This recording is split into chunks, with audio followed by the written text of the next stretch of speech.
stumble, you know, she would be strong enough to, you know, to stand up to. Kelsie Schelling's face is on billboards in Pueblo, and volunteers have combed through the area she was last seen.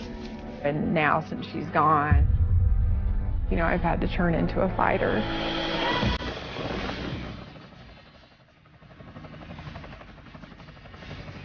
She's the strongest mom I know, I mean, who fights for their kid like this. It was like, maybe she'll call, maybe she's out there, you know? The pregnant woman who vanished. Kelsie was 8 weeks pregnant, last seen in Pueblo, visiting her boyfriend. Friends and family would get text replies back, but they said that it just didn't quite sound like Kelsie. I did have a sinking feeling in my stomach.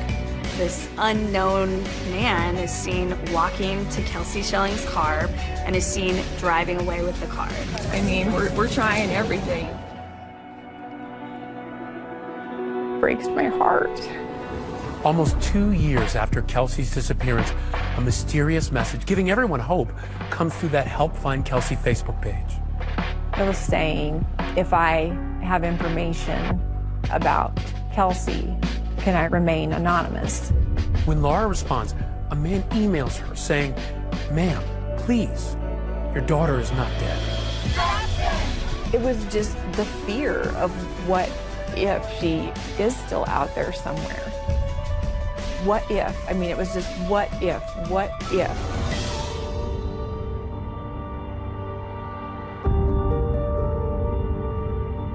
Kelsie Schelling grew up in the tiny farm town of Holyoke, Colorado. Holyoke is around 2.5 to 3 hours away from Denver.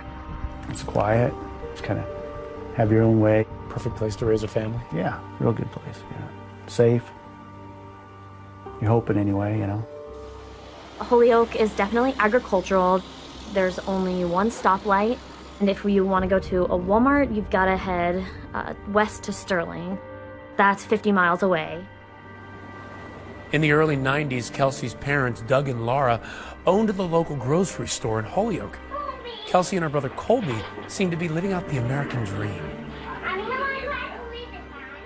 I first met Laura Saxton back in 2016 when 2020 was first looking into Kelsie's story. You know, she's just always been a little firecracker.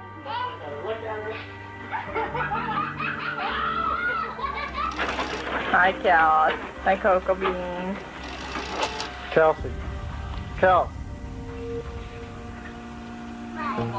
She wasn't a kid that wanted to stay up till midnight, you know, where you usually have to fight your kids to go to bed, like at 8:30. Yeah. That's when she wanted to go to bed. She'd go into her room and pull back her covers, and each animal had to be in a certain place, and everything had to be just perfect. When she got to be 2, 3, 4 years old, she was feisty.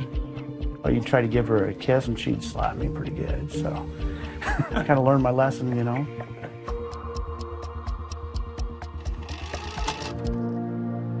My first impression of Kelsie, she was just an active, outdoors, fun-loving girl, liked to do a lot of sports. When my daughter and Kelsie first met up, their true love was playing basketball together. I was her coach, yeah. Here she is right here. Wow. Is she the point guard? Mm-hmm. When we were still in elementary school, her dad took us out and let us drive on the dirt roads, which is pretty common around here. Kelsie could just laugh about things like that, and her laugh made us laugh. She'd start to giggle, then you would start to giggle, and so that's what made being around Kelsie so special. Kelsie was a tiny little thing, you know, shorter than me. The Kelsie that I knew didn't take a lot of crap off her classmates. You know, she wasn't afraid to stand her ground. But as Kelsie enters her teens, the Schelling family is rocked when Doug and Laura decide to divorce. Going through a divorce is really hard as a kid. Yeah, the split of our parents certainly had an impact on both of us. Colby. Colby lived with me, and Kelsie lived with her mom. It was a real dark time for the whole family. It was a rough age. You know, after her dad and I got divorced, it was just she and I together alone for a lot of years. She was in a bad emotional place, and I don't think that was due to her character and nature. I think that was circumstantial. When Laura and I was going through a divorce, she was on antidepressant pills, and she ended up taking like 3 of them or something. She ended up in the hospital for several days, and it was pretty scary. I mean, I thought we were going to lose her at that point. She was in a coma? She was. I felt like it was a turning point. I mean, when any young school-age kid has parents who are splitting up, that's a lot to take on. She actually stopped doing all of the sports and activities. It seemed like she was more removed. I think Kelsie was just she was looking for a change. She wanted to figure out what was her niche. Kelsie was always, I think, working through, how do I be better? How do I grow? How do I move past this? Our senior year, she was the prom queen. You don't get that without showing people kindness and respect and truly being embraced by your peers, you know. Kelsie taught me, she taught me perseverance. Eventually, she moves on. She goes to Northeastern Junior College. What did she want to do with her life? She wanted to get a degree in psychology. I think in her heart, she wanted to work with children. We officially became roommates January 2011. If all of us were bored at 3 o'clock in the morning, she'd be the one to say, let's go cause problems, I guess. Not bad problems, she was just, out for a good time. She loved to have fun. That was her thing to do. And for a while, carefree Kelsie is back. And then she meets Donthe Lucas. He's about to change her life forever. It was a big deal that she was dating Donthe. He was part of the basketball team. They were kind of the popular kids and everything. By the time Kelsie got to know him, she felt proud that she knew who he was because he was somebody to know. He had dreams of making it big in the NBA. Kelsie thought she met the man of her dreams.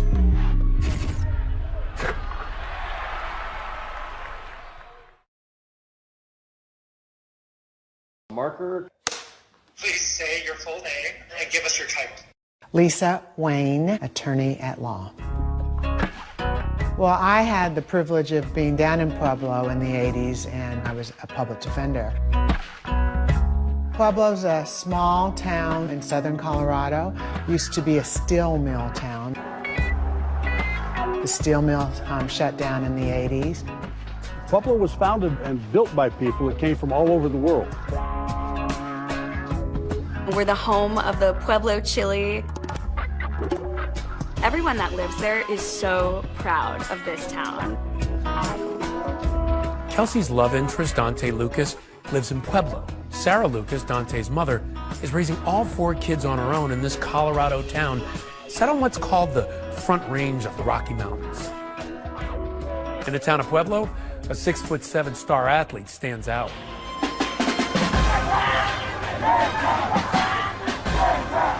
I coached Donthe Lucas in youth football. He was a coach's dream. He was a real polite kid, wanted to learn the game of football and just really quiet. Donthe Lucas was super close with his mother, Sarah. On the football field, she was one of the most supportive parents. For Donthe, football wasn't his sport. I'd say he's a better basketball player, which happened later in his career through high school here in Pueblo. Donthe Lucas was a very well-known basketball player. He was going to be the one who made it out of Pueblo.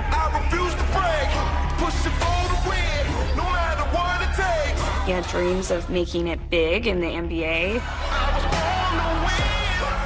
It was obvious that he wanted to pursue it, but the family spoke more about it than he did. We were told by Dante's mom, Sarah, that he was getting contacted from North Carolina and Kentucky. Their dream was that he was going to make the NBA and make a good life for himself. When I first met Donthe, he was a freshman here at Central High School. He was 6'7". If you have that kind of size, you know, you can make a lot of things happen. It just amazed me as a guy in class that was so quiet was just as popular as he was. He was a really good role model for the young kids in the neighborhood. His attitude was always good. He was good with his teammates. He just matured into a very good basketball player. His overall drive as a student from day one, it wasn't up to snuff. As a teacher, I'd try to get him involved with the rest of the class. I talked to him about that several times. Whether it was his grades or his skill, Donthe didn't get into an NCAA school, but he wanted to continue to play basketball. Donthe gets recruited to Northeastern Junior College in Sterling, Colorado. He's playing basketball when he meets Kelsie Schelling, and they begin dating. Kelsie and another one of our roommates actually went to a basketball game and were scouting out the cute boys on the team, saw Donthe and decided to go up and talk, and that's how she and Donthe met. By the time Kelsie got to know him and really got kind of involved, she felt proud that she knew who he was because he was somebody to know. They spent a lot of their extra free time together. When did you first meet him? I never met him. I saw him play basketball a couple times. Kelsie never really said anything about bringing him home to meet the parents. He was not committed to her by any means. Kelsie could have had anybody, but she kind of always took attraction to people that needed help, that she thought she could turn around. I believe that if Donthe was, failing or had bad grades, that his basketball career at the school would be definitely on pause. I don't honestly think that Donthe really cared to learn. Kelsie would try to help him. He would just seem very disinterested and not really care. I think she just hoped if she was good enough to him that, he would realize that, she's the one.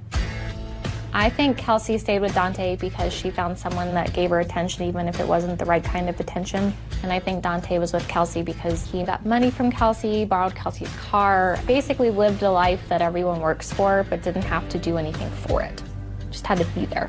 There were good days in the relationship with Donthe, and then it just went south. He would play with her heart. I could definitely see some bubbliness fading out as he broke her spirit. Kelsie texts Donthe, "I'm really hurt. The way you talk about me to other people is your true feelings. I guess I'm just a fool. I'm so heartbroken." Days later, Donthe would respond, "My phone's been dead the past few days." And then afterwards she'd be like, "Oh, well, he's better, he's gonna be better." And then she'd be happy. Donthe left Northeastern Junior College because he was kind of done with his studies. After Kelsie leaves Northeastern Junior College, she lands in California, but she doesn't stay there long. Why did she decide to leave? Mostly it was financial reasons. Where did she go from there? That's when she moved back to Colorado, was living in Denver in her dad's apartment, and she had started working at Floor and Decor. When did she start going out with Donthe again? Over the holiday time frame, November, December, he would stay with her, but then he'd go back to Pueblo sometime. Were you worried that he would come back and what that would do to her? Absolutely. I saw what it was like before, and I didn't want that to happen to her again. She didn't want that to happen to her again, because she knew the kind of person that she became when she was with him. And how in the world did they get back together? I don't know. She missed him, I guess. Kelsie has a surprise for her family. She's pregnant. She called me when she found out she was pregnant, and she was stressed, very stressed. I could tell she was scared to tell me. Just told her, "I will support you. It's going to be okay." She was happy. Did she tell you anything about Donte's reaction? She said he was mad. She and Donthe would be texting, and he would stop responding either during arguments that they were having. She would then get upset, wait to hear back from Donthe, and left in limbo, and it was very aggravating for her. Kelsie texts Donthe, "You were my best friend. The only thing I lived for day after day. What happened to us? It wasn't supposed to be like this." One time I'd talk to her and she'd say, he's kind of coming around and Donthe will never abandon the baby. But a child with Kelsie was not in Dante's plans. Kelsie gets a text from Donthe, and he says that he has something for her. He alludes to a surprise, and he wants her to come to Pueblo.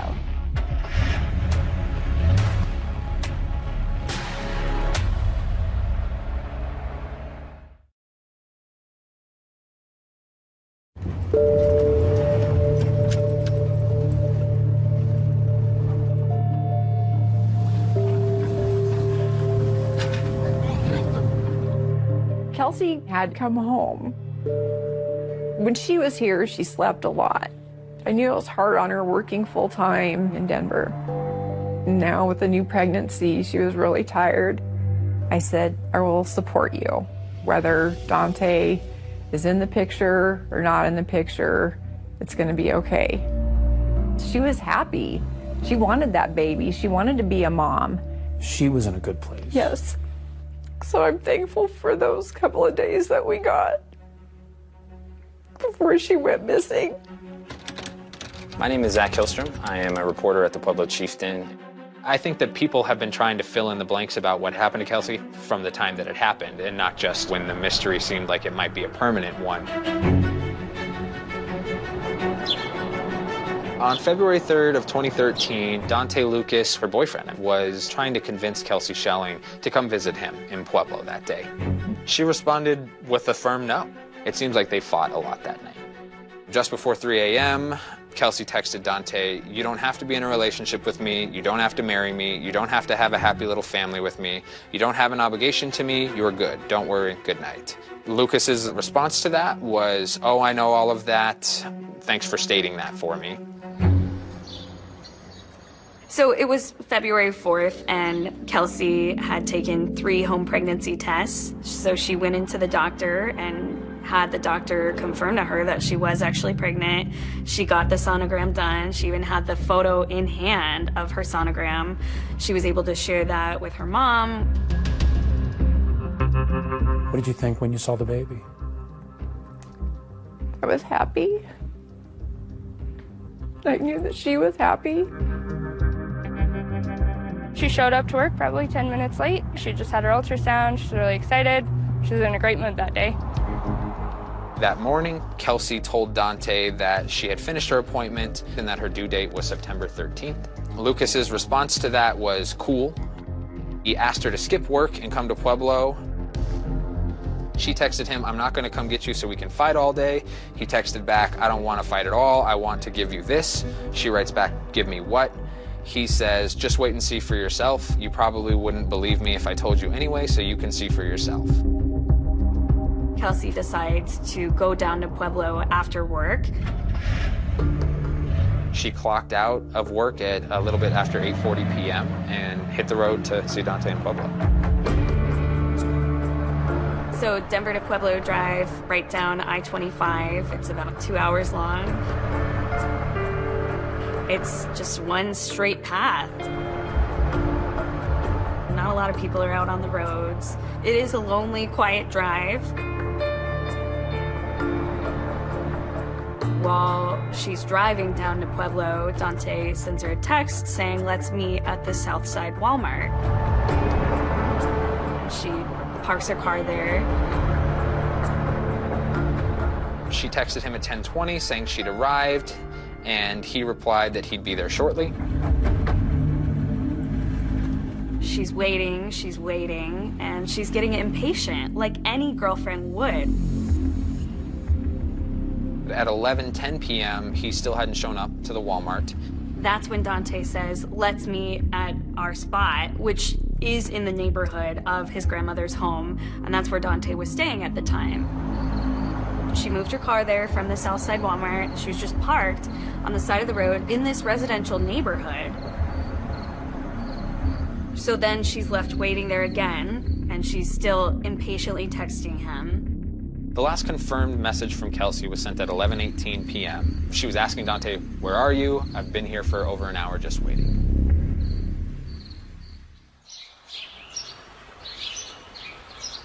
The following day, the 5th, she didn't show up for work. So I tried calling her, couldn't get a response. So then I shot her a text message asking her where she was, why she wasn't at work. Got a text message back right away saying that she was in the hospital having some tests done. And she said that she was not having a baby anymore, it was growing in the wrong place. I tried calling her on Wednesday. She didn't answer her phone, which is kind of pretty rare. And then I texted her, I said, "Hey, give me a call." I got a text message back, said, "I'm not feeling good, I'm on the couch, I'll call you tomorrow." I kept trying to call, and she wouldn't answer. Toward the end of the week, it was going directly to voicemail. So then the back of my mind, I'm starting to get concerned. After Kelsie had driven to Pueblo, there was never a phone call that was answered from her phone. Kelsie is not the type of person who would not talk to her friends. She was glued to her phone. Friends and family would get text replies back, but they said that it came in a voice that just didn't quite sound like Kelsie. It was just short, quick responses. Generally, any text message I had from Kelsie, words were spelled and there was punctuation, and they didn't have that. I got to looking at the text message and it's like, man, I don't think that was her. Why didn't you think that was her? Just the verbiage in it and stuff. I mean, it just didn't seem like, her texting me. Then on that Saturday morning, it's like the whole world just unraveled. All of her friends started contacting us saying, we've been trying to reach Kelsie and we can't reach her. I called Doug, her dad, and said, something is wrong. And so then we all drove up to Denver that day. Went into the apartment. There was no sign of her in the apartment. And that's when we called the Denver police. Family members were visibly upset. They were frantic, actually, almost feverishly asking for any help they could get in trying to locate her. Did you reach out to Donthe? And I did contact him to ask him, if he knew where she was. What did he sound like on the phone? Because the call that you're making to him is, Kelsie, the woman that you are with, the mother of your child, is missing. We are desperate to find her. Nothing, no. Not worked up, not, just... He's not scared? What can I do? How can I help? No, he just says if I hear from her, I'll let you know. And then a little bit later, he got back with me. He said, I heard from Kelsie. She called from a private number. She said she doesn't have her phone. And she said she'll be getting a hold of you. Intimating that she's alive, she's out there. And I said, well, can you track that number? And he's like, yeah, I'll try and figure out what the number was. And then, of course, he never did. When this case first came in, I called Donthe. He was telling me that he had seen her and had talked with her and spent time with her more recently than any of her family members, any of her friends. After I got off the phone, I did have a sinking feeling in my stomach. The following Friday, February 15th, that morning is when we drove down to Pueblo to turn the investigation over to the Pueblo Police Department. We, in the beginning, were trying not to call him a suspect, just to try to build a rapport with him and try to sit down and get him to open up. Can you kind of tell me just briefly what happened? Well, early Tuesday morning, she came down to Pueblo. During the course of the interrogation with Donthe Lucas, he reveals some pretty shocking things about Kelsie and about the baby.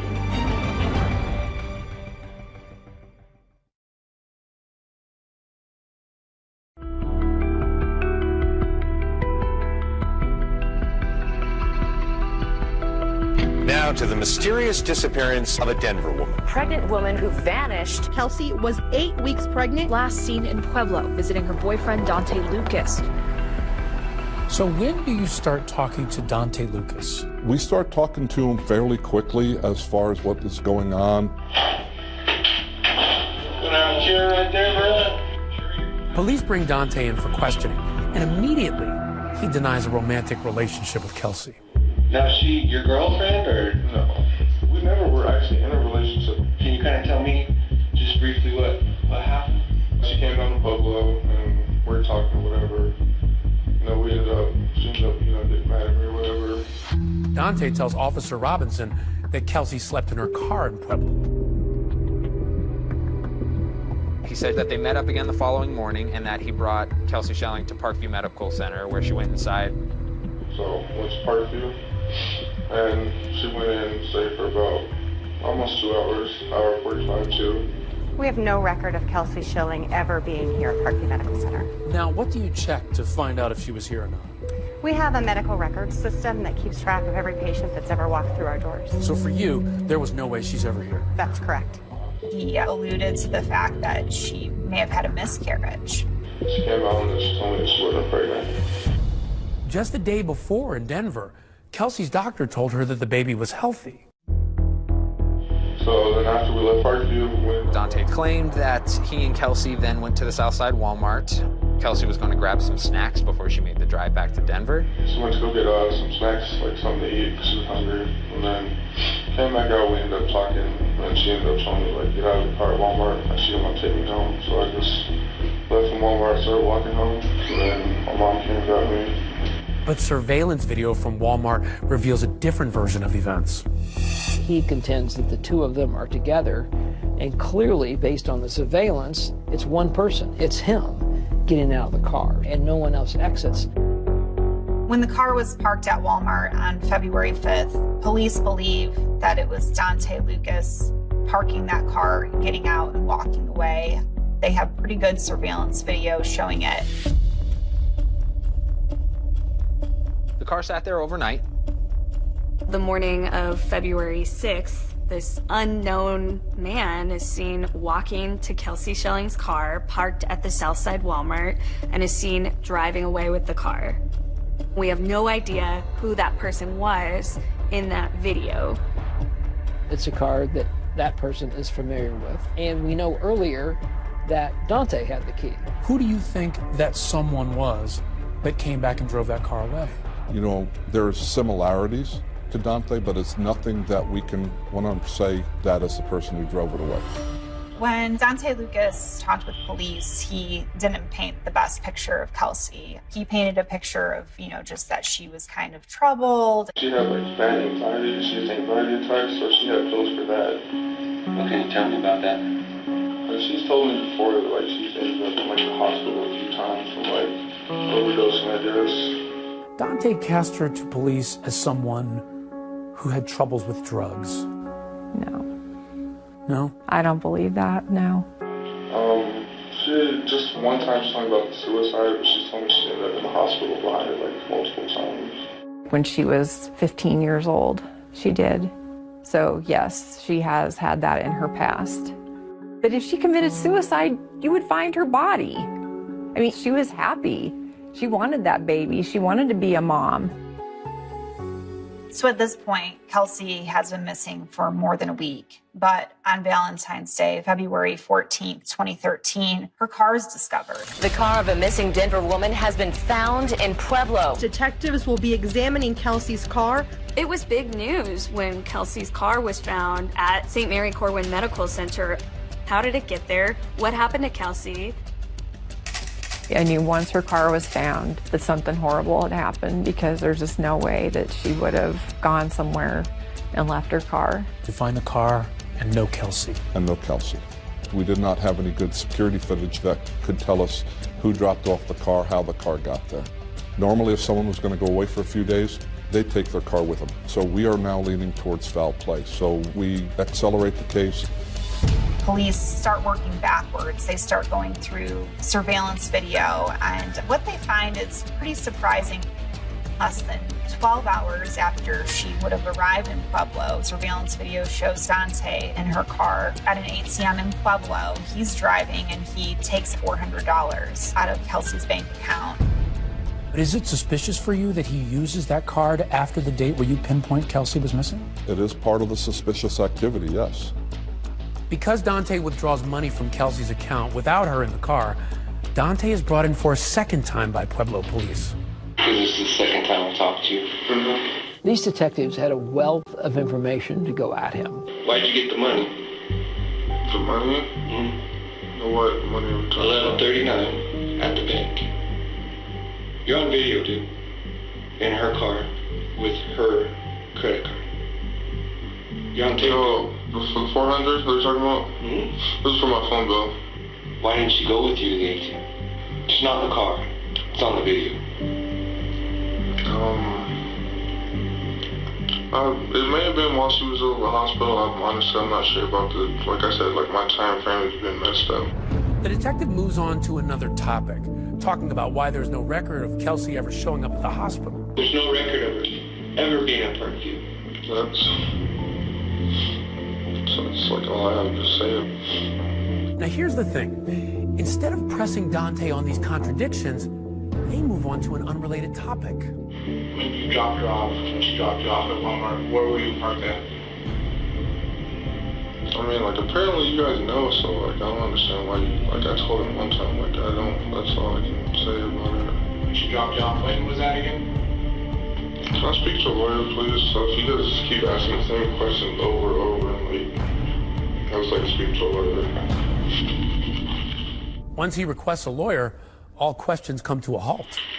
Unfortunately, this is a very poorly executed interview. I think it's a tremendous missed opportunity. Once he shut down, our avenues of trying to talk to him end. How did you read that? As the possibility that he knows something. Donthe Lucas was arrested on February 15th. They don't arrest him on murder charges. He was arrested on felony identity theft charges for using Kelsie's debit card at the bank that day. But those charges were later dropped when investigators found out that Kelsie did, on occasion, give him permission to use her bank card. How do you prove she did not or did give him permission at that time? And since you had permission to do it before, it makes it a very difficult case to prosecute. He's released. He's, living his life. Do we suspect foul play? Yes. Have we come up with a body? No. Donthe is a person of interest in the fact that she's missing. Hoping to get Donthe to talk, police bring in the person who knows him better than anyone.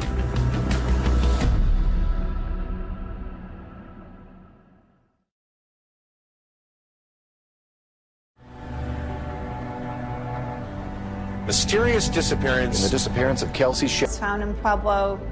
Kelsie hadn't been found. Police, maintained at that time that it was a missing persons case.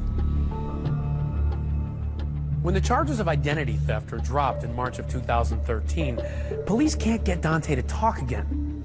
You'll have a chair right there. I'll grab your water and we'll be there in a second. So they take a different tact. They decide to speak to his mother, Sarah Lucas. I would love to clear Donthe and move on. If Donthe would come in, do a polygraph, we ask him like 5 questions. If he passes that, we can move on and look other directions. I will relay that to his lawyer, and I know my son wants nothing more than to find out what happened to her. Detectives ask her about February 5th. That's the day that Donthe was seen on surveillance camera parking Kelsie's car at Walmart. Did you in fact pick Donthe up? I did pick my son up. At that time, did you see Kelsie? Was she with him, or? No, she wasn't with him then. Do you know where she was? Yes. Sarah gives Donthe an alibi for his whereabouts on February 6th, when that unknown man is seen moving Kelsie's car from the Walmart. On the 6th, Donthe, or somebody that looks remarkably similar to Donthe, I'm not going to say 100% was him, but went back and picked it up. There's no way that was him. There's no way he was at home. I know my son. He's not capable of hurting anybody.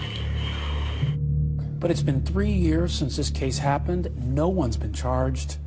That's right. You have inconsistencies, lies, but without a body or any direct evidence that tells us something happened to her, to a homicide, it may happen one day, but right now it's, we haven't had any evidence to reclassify it.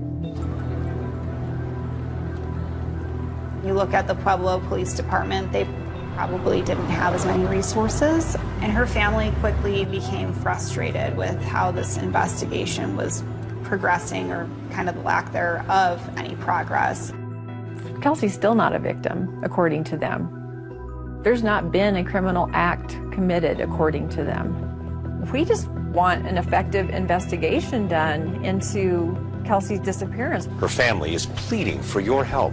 We're doing everything in our power to find our missing loved one. We tried to push Pueblo Police for answers. We were there for every press conference, every event.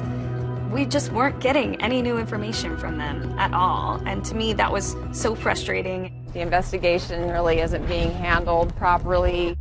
Laura Saxton always been a fierce advocate for her daughter, and I don't think she'll rest until Kelsie is found. Many in Pueblo are not giving up on finding clues that could help find Kelsie Schelling. Why do you think people feel so strongly about Kelsie's case? You know, they can't believe it. You know, they try and imagine what if it was their child.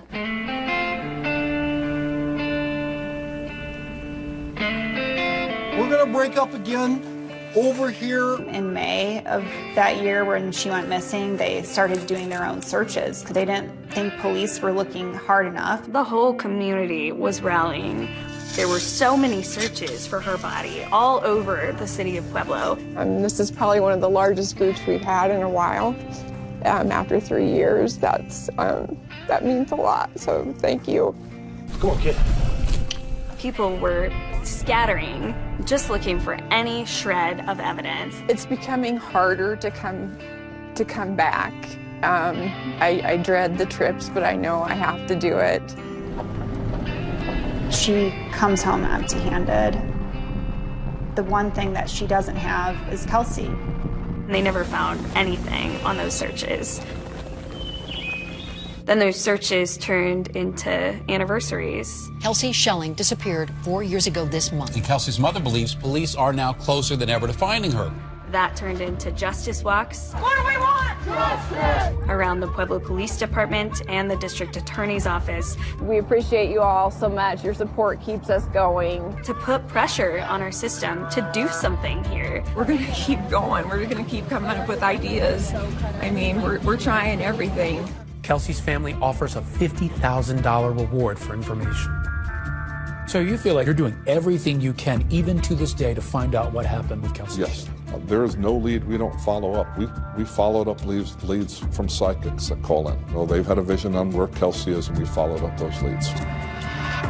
In an effort to get some more information, hopefully some tips and leads in the case, Kelsie's family also set up a Facebook page, Help Find Kelsie.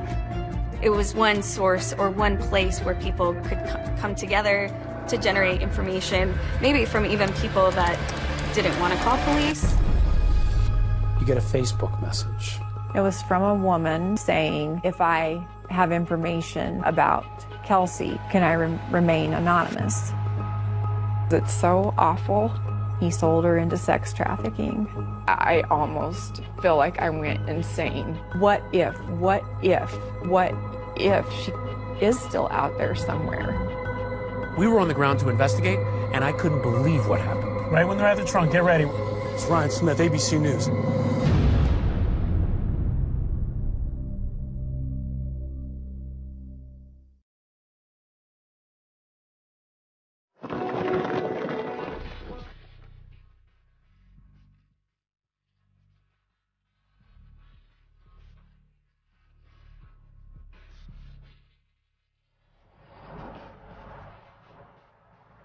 They were meeting in a parking lot.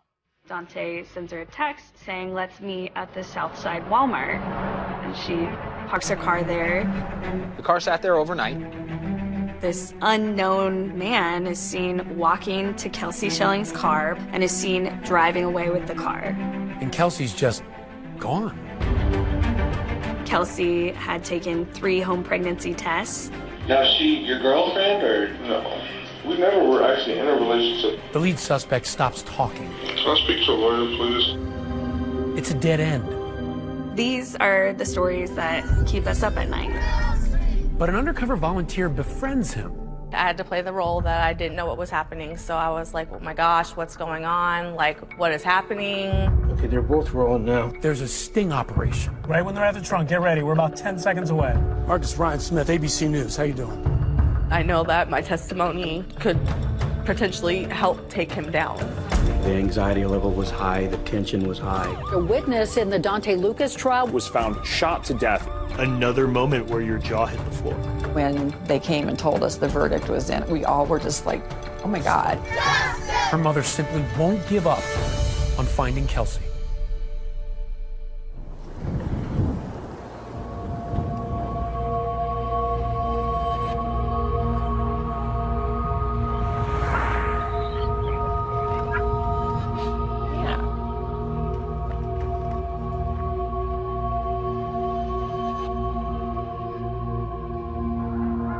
For nearly 2 years, Laura Saxton had been on a desperate search for answers about her daughter Kelsie, who suddenly disappeared in February of 2013. There will be a renewed search for clues in the case of Kelsie Schelling. Just through seeing Laura Saxton, the tears, the sadness, the frustration, it all came, rolling out. Many in Pueblo are not giving up on finding clues that could help find Kelsie Schelling. The relentlessness of this mother's search really struck a chord with so many people in Pueblo.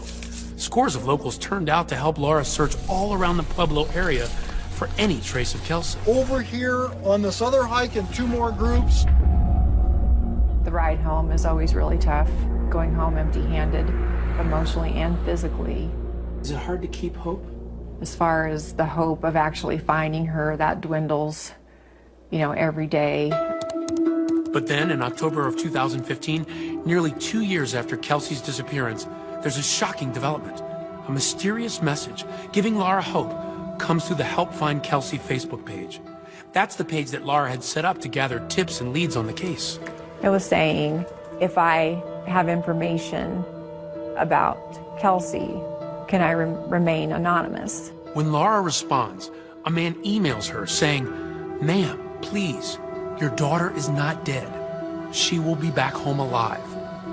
The man offers a harrowing account of what really happened to Kelsie. He claims that Donthe hired a friend to kill her and says Donthe has no idea she is alive. He thinks she is dead. And that the friend did not kill her. He sold her into sex trafficking. It made me sick.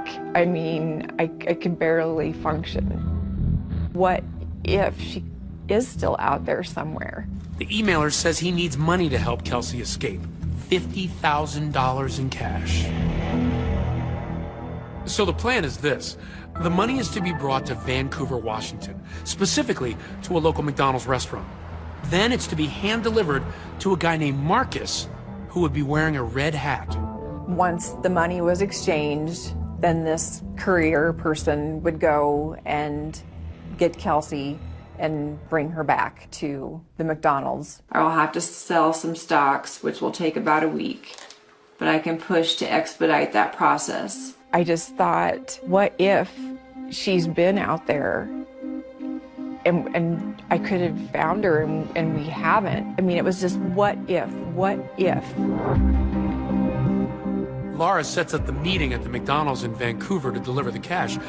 But even though she's desperate for answers, she's worried that something criminal is going on. So she reaches out to the Vancouver police and asks them to go undercover to meet this courier. It felt like law enforcement from Vancouver should have been involved in the situation. But just before the appointed time, the Vancouver police back out, believing it to be an internet scam and not an actual human trafficking plot. But 2020 had the McDonald's under surveillance to see if anyone would show up. Our cameras are rolling as a man with a red hat comes in. That's him. He sits quietly. But after no one shows up, he takes off. Okay, he's on move. Cut the engine. Weird, eerie to see that they actually were, going through with this. He's gone. It was just all a matter of trying to get down to the truth of this. As I was investigating this mysterious email, a contact of mine told me about another missing woman's case that proved to be the key to unraveling this mystery. In Portsmouth, Ohio, 1,200 miles away from Colorado, Megan Lancaster, 25 years old, has also suddenly disappeared. Katie Lancaster is on a mission to help find her sister-in-law. She's gone without a trace. We have her car and her wallet. An eerie feeling like there's something, like we're gonna find something. Months go by with no developments. Megan's family organizes searches and sets up a Facebook page to publicize the case. And then, out of nowhere, he pops up. A startling message comes through the family's Facebook page about Megan. He says, I know where Megan is, and I can get her back. Just like with Kelsie's family, the emailer says he can help Megan escape, but he needs money, $50,000. He directs them to bring $25,000 in cash up front to Vancouver, Washington, specifically to that same McDonald's, and deliver it to a man named Marcus, wearing, no surprise, a red hat. What if he really does have her, and I can bring her home. You should stick with the crew, behind the camera, with the crew. To unravel just what's going on with this mystery, Katie agreed to work with 2020 to set up a sting operation. Katie and I are going to be in one vehicle. Just like Laura did 2 weeks earlier, she arranges a meeting to drop off the money in Vancouver at that McDonald's. There are booths over here. Katie, you said this morning that they sent you a text message. They will be sending Marcus. Okay, they're both rolling now. I would be going to this rendezvous with Katie, but wearing a hidden camera. As we walk into the McDonald's at the appointed meet time, we quickly spot Marcus, the man in the red hat, and walk over to him. Katie was instructed not to ask any questions, so I told Marcus, hey, the money is in the trunk of a car parked outside. Right when they're at the trunk, get ready. We're about 10 seconds away. Meanwhile, I was waiting outside with our camera team and a security guard in case this thing went sideways. Okay, let's get ready. As they head out to the parking lot, before the trunk is opened, I walk over to Marcus. I want to get some answers. Marcus, Ryan Smith, ABC News. How you doing? Pretty good. Good. Why'd you come here to take $25,000 from Katie? I don't know. You don't know why you're here to take $25,000 from Katie? Nope. What are you here for? Oh, because to collect some money. You see, Marcus claims he was suckered too, lured online into a supposed jewelry venture. He says he was supposed to pick up the money and then wire it to someone he's never met. So a random guy tells you to go to McDonald's twice in less than 2 weeks to meet people to pick up money, and you don't think anything of it? I didn't think none of it. We were told that you were going to deliver Megan to Katie today. Is that true? I have no idea about no Megan or no kidnapping or anything like that. This would be a scheme to extort money from families who have family members that are missing. I didn't know nothing of this. I had no clue anybody was supposed to be exchanging nothing for a human being. If I did know, I would not have been involved in this situation. So you've been here twice, coming to pick up money at a McDonald's. Your name is attached to this. Just feel shaky inside. I had no clue. It's important that you be real honest with me. Yeah, I'm real honest. You have never heard of Kelsie Schelling? Never. Definitely a big scam. I want to know who's behind it. But an FBI analysis of the emailer's Facebook page showed it used an IP address traced all the way to Russia. In most scams, they're compartmentalized. So the person you may send to pick up the cash at a particular location may know nothing about what the scam is. Then that's just 100% clarification that, you know, this is just some dirtbags out there, you know, trying to get money off of these poor families. But while the extortion plot that was torturing Laura was laid to rest, the roller coaster ride wasn't over. A sympathetic stranger who feels for Laura comes up with a shocking plan to go undercover on her own and befriend Donthe to try to find the truth about what happened to Kelsie. I knew that I was potentially putting myself into danger. Donthe Lucas? And when we go to get some answers from Donthe, she was right there with him. What do you have to say to her family?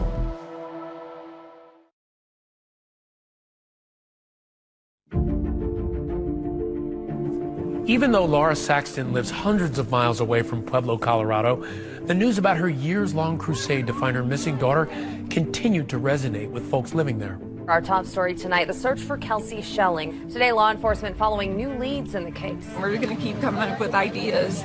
I mean, we're trying everything. I felt really heartbroken for her.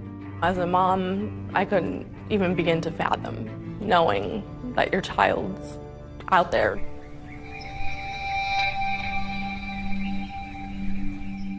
It's spring of 2016 when Lauren Shore, a single mom living near Pueblo, says Laura's story inspired her to hatch an audacious plan of her own. Make Facebook friends with Donthe Lucas, gain his trust, and meet up with him in real life, and just maybe help solve the mystery of what happened to Kelsie. Definitely was nerve-wracking, but I felt like I could do it. So I had messaged him on Facebook, and I told him that I was looking to meet new friends. He responded fairly quickly, within, I say, a couple of hours.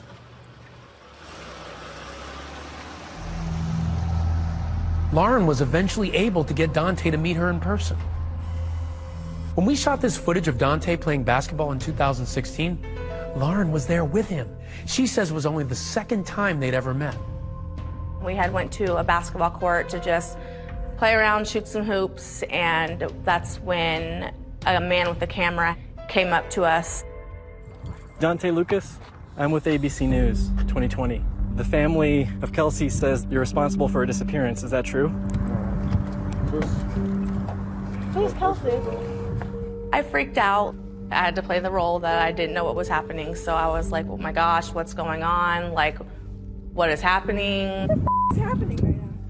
And he kind of just shut down and was like, I'll tell you about it later on. Don't freak out. It's okay. None of this is true.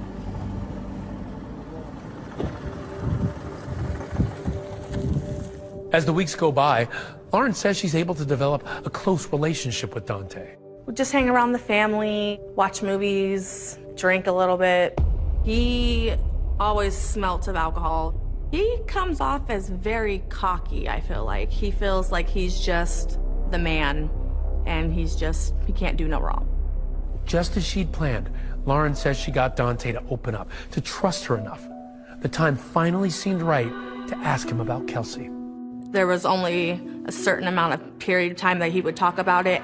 1 minute he had no involvement, he had nothing to do with it, and then he would just shut down and start crying hysterically and get really upset.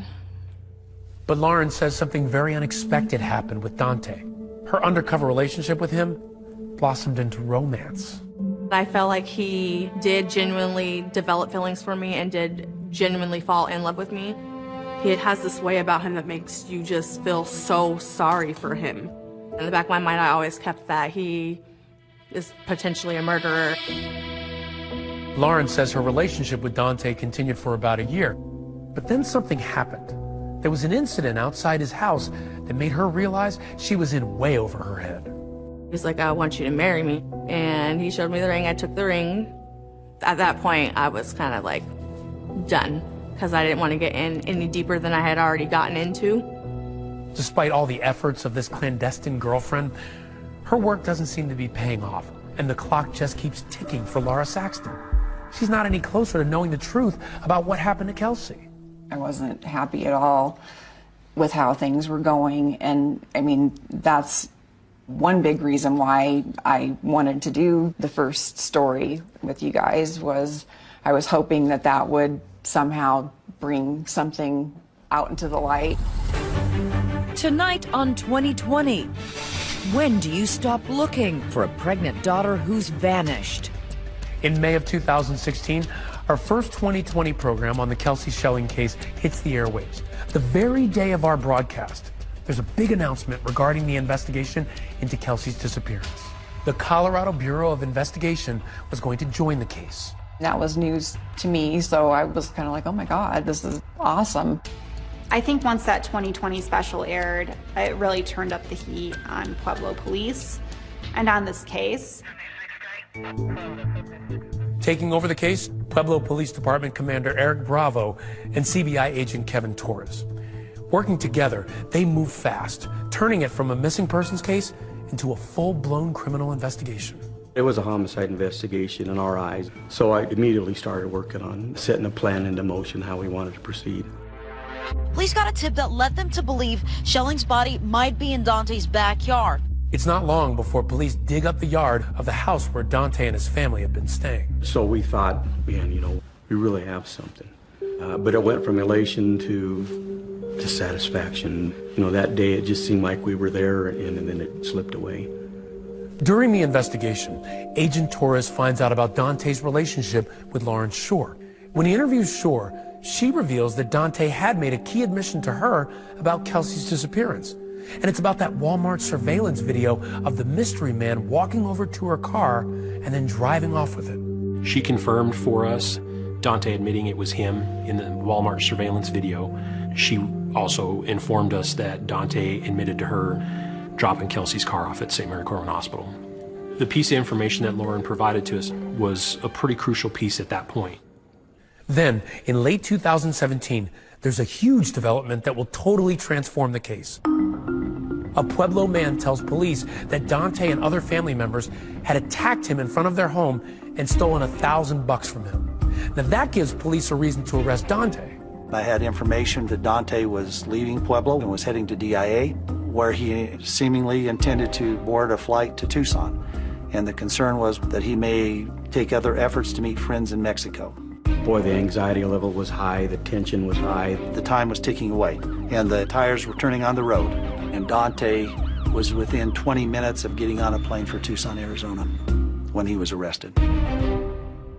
When he was arrested, there was hope across the community that maybe investigators would finally get some answers in this case. We decided that the next day would be the day that we would send a couple detectives back in to try and answer some of the questions that we didn't have answered.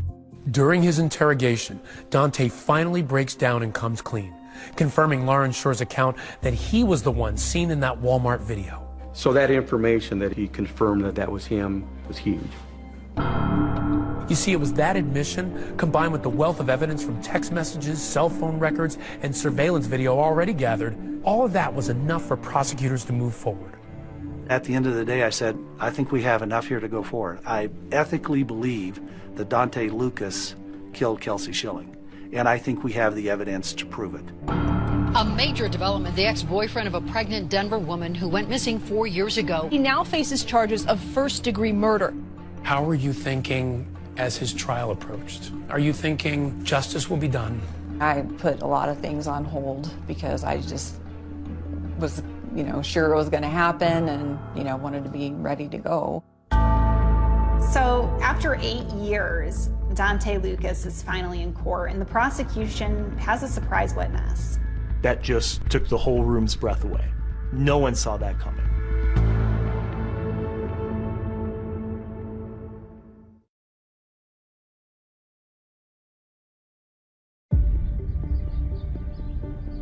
This story became such a big deal here in Pueblo because people want answers and they haven't gotten any for 8 years. Donthe Lucas, the Pueblo man accused of murdering his pregnant ex-girlfriend Kelsie Schelling nearly 8 years ago, is headed to trial tomorrow. Did I think it was going to be a tough case? Absolutely. And we well may not win it. But I owe it to the family, I think I owe it to Kelsie, to go forward and try this case. KRDO News Channel 13's Dan Beatty has been following this case and the trial for more than 2 years. I was anticipating there to just be a mad rush of reporters who were going to try to get into the courtroom.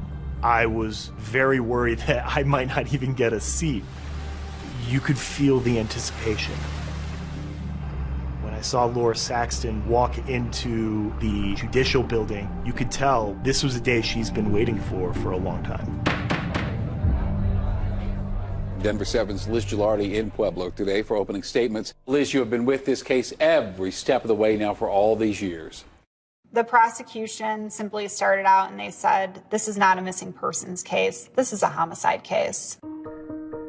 The case that the prosecution was making right off the jump was, one, they were going to prove through text messages and surveillance video that Donthe Lucas has to be the one responsible for Kelsie Schelling's death. These were two people in a relationship. Kelsie Schelling became pregnant. Donthe Lucas didn't want to have a baby.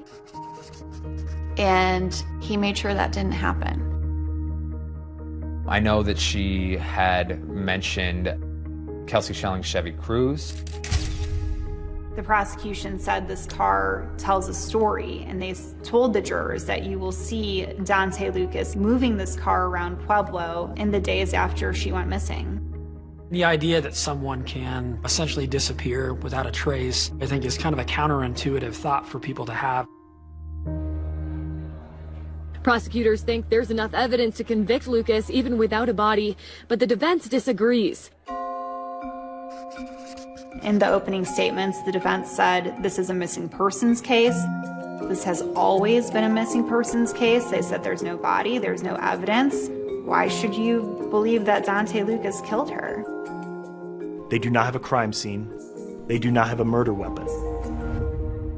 Today, the jury got a detailed look at some of the text messages exchanged between them. For the prosecutors, their goal was to show that those text messages showed intent showed that Donthe Lucas consistently lied, not only to investigators, but to Laura Saxton herself. What they refer to as his luring of Kelsie Schelling to Pueblo. The prosecution say that he lured her there to end her life. We know that that's his phone. He admitted to those text messages. We know that that's his thoughts and feelings about it. That's direct evidence. And the movements of their phones as well, as they were pinging off cell phone towers in Pueblo on the night of February 4th and the early morning hours of February 5th. I think that a lot of the case really centered around those movements. 2 pivotal witnesses testified in the high-profile Pueblo murder case against Donthe Lucas. First witness was Laura Saxton, and we were not expecting Laura Saxton to be the first one to take the stand. She didn't break down, but you can tell she's hurting. There's a lot of pain behind her voice. I think that was really powerful for the jury to see. Her mom spoke to the fact that she absolutely wanted this baby. Prosecutors today painted Kelsie Schelling as an excited mother-to-be, desperate to make it work with her boyfriend. It didn't take long for the prosecutors to swing for the fences, calling some pretty shocking witnesses to the stand. Ryan Rivera is a former Pueblo County inmate who considered himself to be a friend of Donthe Lucas. And when he took the stand, he said that Donthe Lucas told him that they're never going to find Kelsie Schelling's body. That just took the whole room's breath away. Ryan Rivera, he was the only person who came forward over the duration of this trial that really said, Donthe told me he did this. I wasn't in the courtroom, but well, jailhouse snitch on its face is just not credible. I mean, that's the assumption that we believe jurors have, and it's the assumption we have as defense lawyers. Why would this person do it? What's the benefit? What's the motive? There was no deals made about charges he would get to plead to, time he would get to serve. There was no deals like that. There were a lot of names on the prosecutor's list that I was shocked by, but Sarah Lucas certainly topped that list. When you saw that Sarah Lucas was on the prosecution's side, everyone wondered, what is she going to say? The one important thing that I've kind of mentioned, she confirmed that Donthe was the last person left alone with Kelsie. The prosecution painted a picture of a troubled relationship. Some of Kelsie's close friends testified. They pointed toward elements of domestic abuse in Kelsie and Donte's relationship. Something worth pointing out was the prosecution and even the defense made it clear that Donthe was using Kelsie for a number of things. For her money, Donthe used Kelsie for her apartment in Denver, and Donthe used Kelsie for her car. And his argument was, she lets me do it. The defense pushed the narrative that Kelsie Schelling popped pills, was an addict, that Kelsie, when she left Donthe Lucas at the Southside Walmart here in Pueblo, that she was going to meet up with a drug dealer. There's no single person, other than the defendant in 2017, who's saying that she was into drugs and that she was a party girl. You didn't have the forensic evidence. It seemed like you were really relying on circumstantial evidence and the evidence of snitches and these other witnesses. That's pretty straightforward. Either you believe them or you don't. The witness list yields more surprises. The ones who make it to court. I know that my testimony could potentially help take him down. And the ones who didn't. Witness 31-year-old Roxanne Martinez was found shot to death. That was a completely unforeseen development in this case.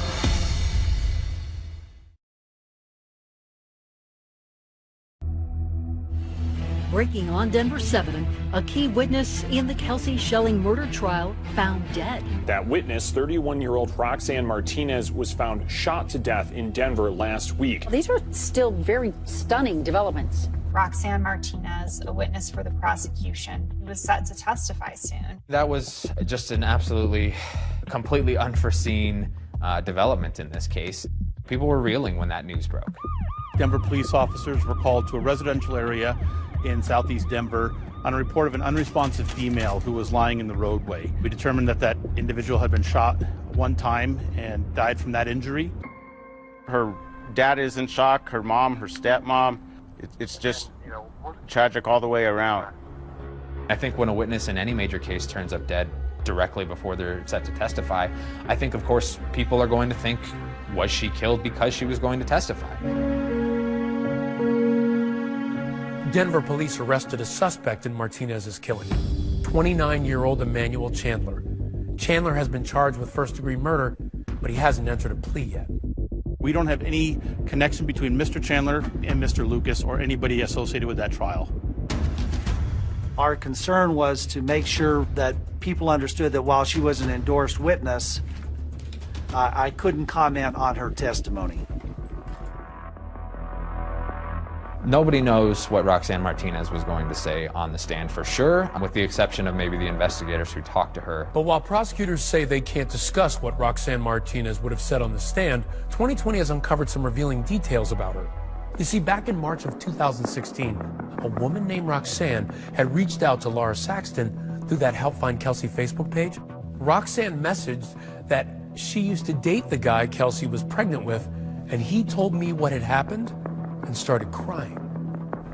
I'm instantly like mixed emotions, like, okay, are you going for the reward, or, you know, are you for real? When Laura asked, do you know where Kelsie is located? Roxanne replied, he told me everything. Yes, I do. Basically, her information sounded very good and very promising, and so we really wanted to meet with her. This mysterious woman agreed to meet Laura and her husband at a Mexican restaurant in Denver. We were actually on our way there, and I tried to reach her by phone to let her know we were coming. She said that she was in the hospital and couldn't meet us.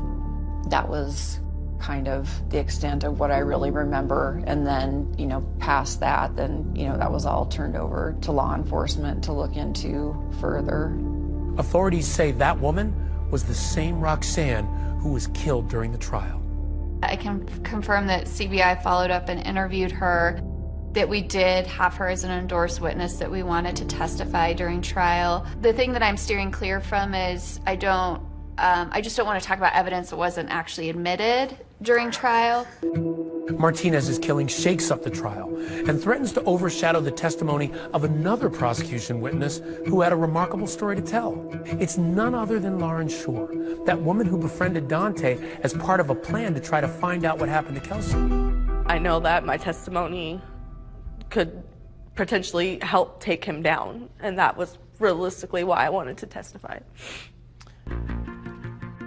Shore testifies about Donthe's critical admission to her, that he was the mysterious figure seen picking up Kelsie's car after it sat overnight in a Walmart parking lot. I said, so that must have meant that you had dropped the car off at the hospital, correct? And that's when he said, yes, that was him that dropped the car off. When the defense cross-examined Shore, they attack her credibility and her motives, at one point characterizing her as a sex informant because she had a physical relationship with Donthe. It's fair game, and if you're going to put yourself out there like she did and sleep with someone, the jury ought to know about that. You're having intimate conversations, and that cast a lot of suspicion on her as a witness. The sex informant part really bothered me because I wasn't having sex with Donthe to get answers out of him. I was playing my part and role as girlfriend. So to me, to be called such was really degrading.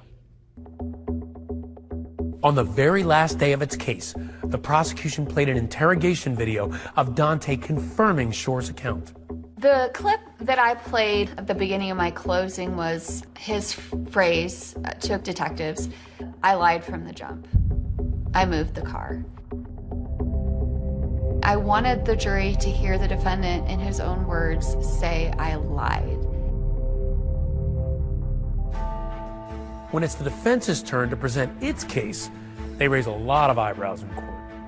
The defense didn't call a single witness to the stand. The defense immediately rested their case. And it was just another moment where your jaw hit the floor. The burden of proof is on the government. It's simply messaging in a very strong way to the jury, they haven't done it. It's not guilty. So it's a strong message. There was just really not a lot of hard forensic evidence to go off of. So as far as, what evidence they put forth to court that was irrefutable, that Donthe Lucas killed Kelsie Schelling, I never saw that. After a shocking final day of the trial, the jury was going to deliberate, and I had no idea what was going to happen at that point. I think everybody was just like holding their breath.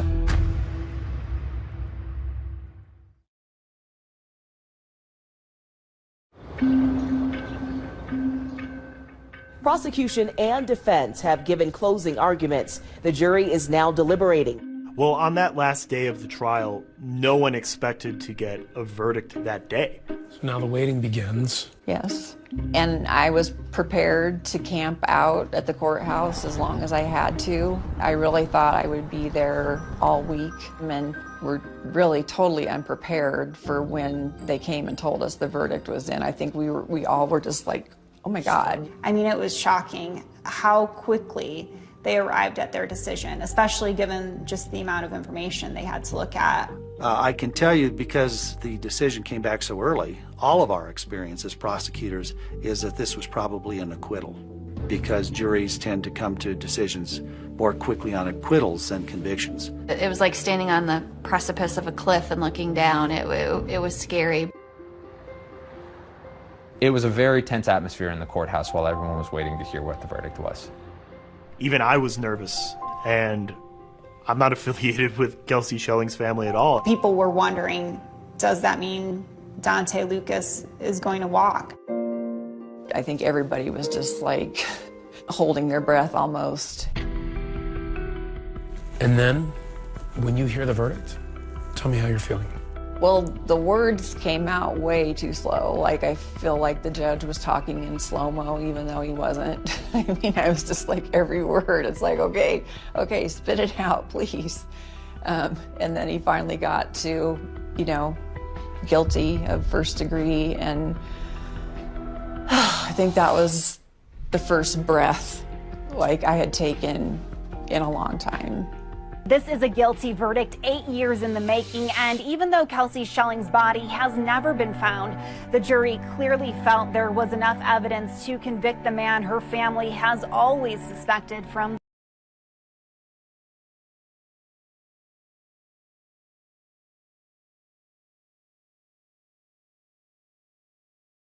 Less than 3 hours to find Donthe Lucas guilty of first-degree murder. He was sentenced to life in prison without parole. It was just so emotional for everybody, for both sides. It's a sad story. It's a sad situation that didn't have to end up like this if he had just let her come home. You mentioned it was a lot of emotions for both sides. Did you find yourself looking over at their side? Donthe was sitting right in front of me. I looked at the back of his head through the whole trial. But, the mother of his child was there, and she broke down, and honestly, my heart hurt for her, hurt for their child, because it didn't have to end up this way.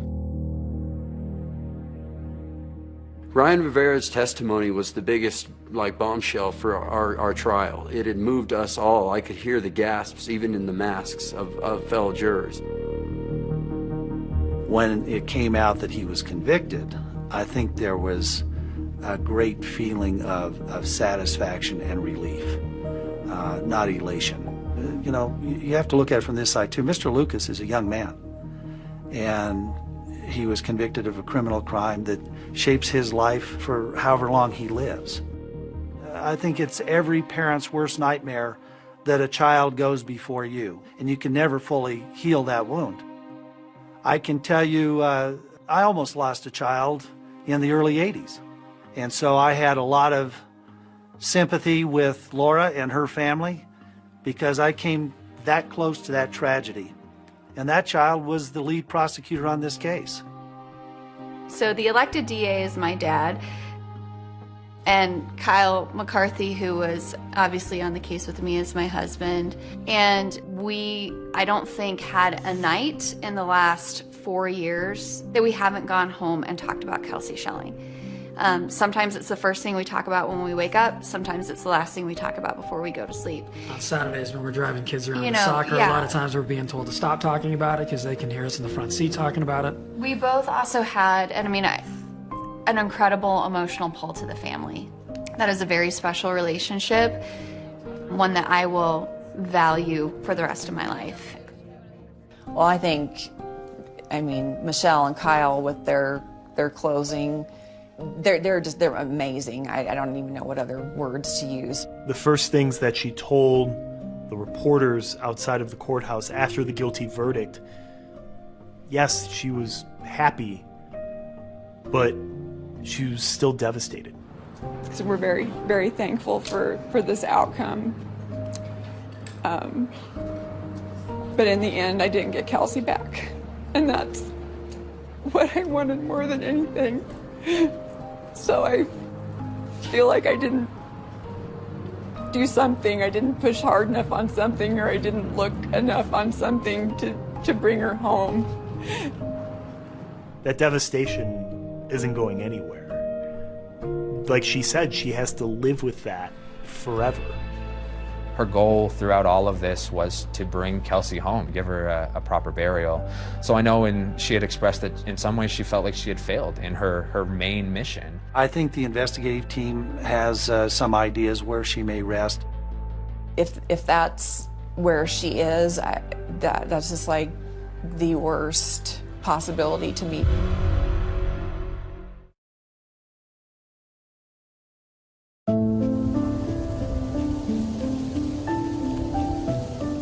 That very first day that we met in September of 2016. I'll never forget it like it was yesterday, and it was just a special bond that we formed. Kelsie's mom just battled and battled and battled. 8 years, I was hoping that it would never take this long. I grabbed my mother very tight and held her very close. I was holding on to my dad's hands.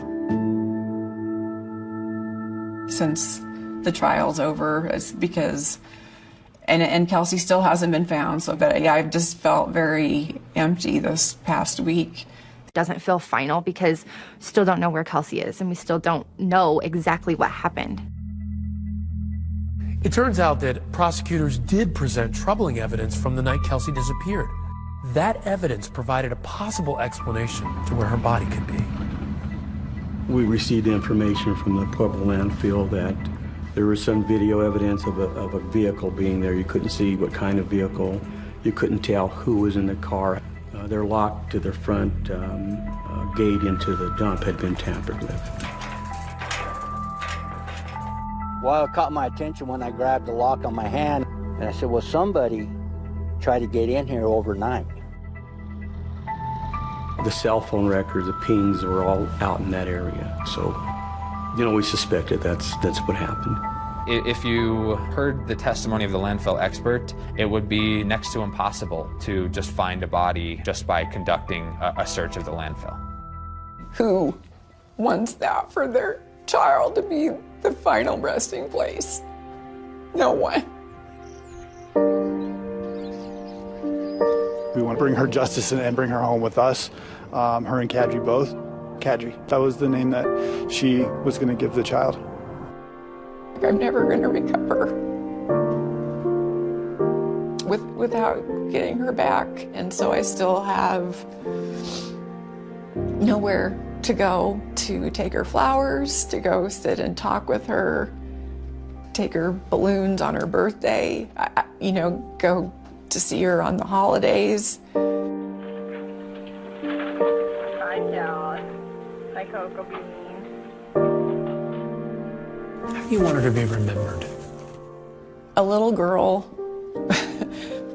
with a really big heart, a really big smile, a really big laugh, beautiful eyes, silly. She was so silly. I miss being silly with her.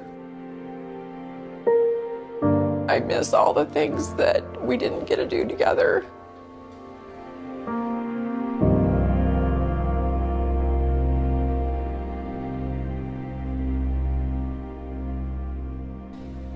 We've been covering this story for more than 5 years now, and as you can see, the heartbreak never really stops for Kelsie's mom and the entire Schelling family. And Donthe Lucas's defense team declined to comment for